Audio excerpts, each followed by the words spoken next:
because it's leading to deaths. I mean, like 9 out of the 10 top killers of Americans, life expectancy is going down in America. It's leading like to that like early death at 72 for my mom. But that's suffering along the way. The problem, and I think really the key political issue, the key economic issue, a key spiritual issue, is that early declining life expectancy is the top of the iceberg of a lot of suffering that's happening. And this is what the core point of the book is, that the little things, optimizing those is actually the key to preventing the life-threatening things. The little things, the infertility, the depression, the insomnia, the fatigue, these are actually things that like among people my age like are normalized. You literally say, you talk to someone and say they're healthy, and then it's okay, I'm on an antidepressant, I'm having fertility issues, I'm on my IVF. testosterone, my testosterone's off, I can't sleep. Yes. That's a healthy person. That is not normal.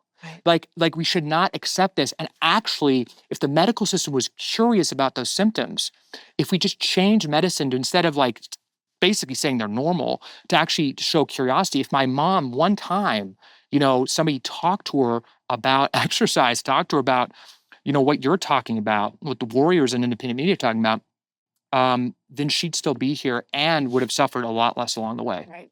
But made the system less money. And the goal with conversations like this for me is you are taking on change on a macro level, and so help me God, I will support you in that.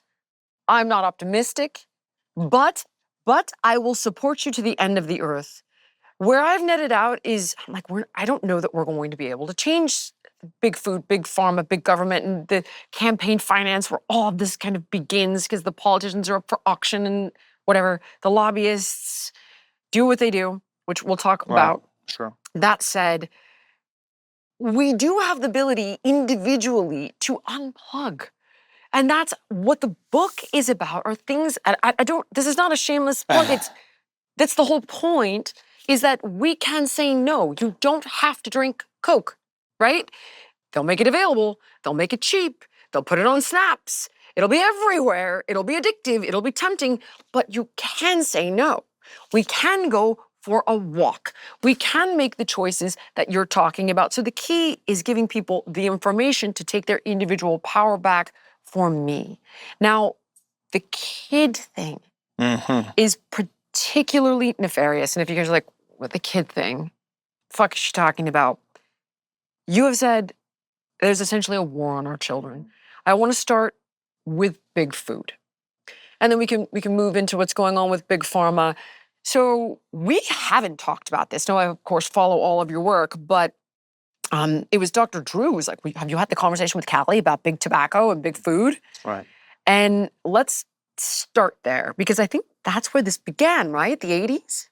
Yeah. So in the 1980s, it's so analogous, the cigarettes, to the food, what we're facing right now. And actually, it's why I'm actually optimistic, which we can talk about later. Okay, and I just hope to be so, clear. But I'm just saying, like, if you feel overwhelmed like me, you can make changes in your own life. If you feel overwhelmed, know that your individual changes in the revolution that's happening, the fact that every popular independent media program is talking about these issues, people are waking up, that's changing culture, and I think is inevitably going to change policy, which has to change because there's trillions of dollars of incentives against us right now. Keeping it real with Jillian Michaels.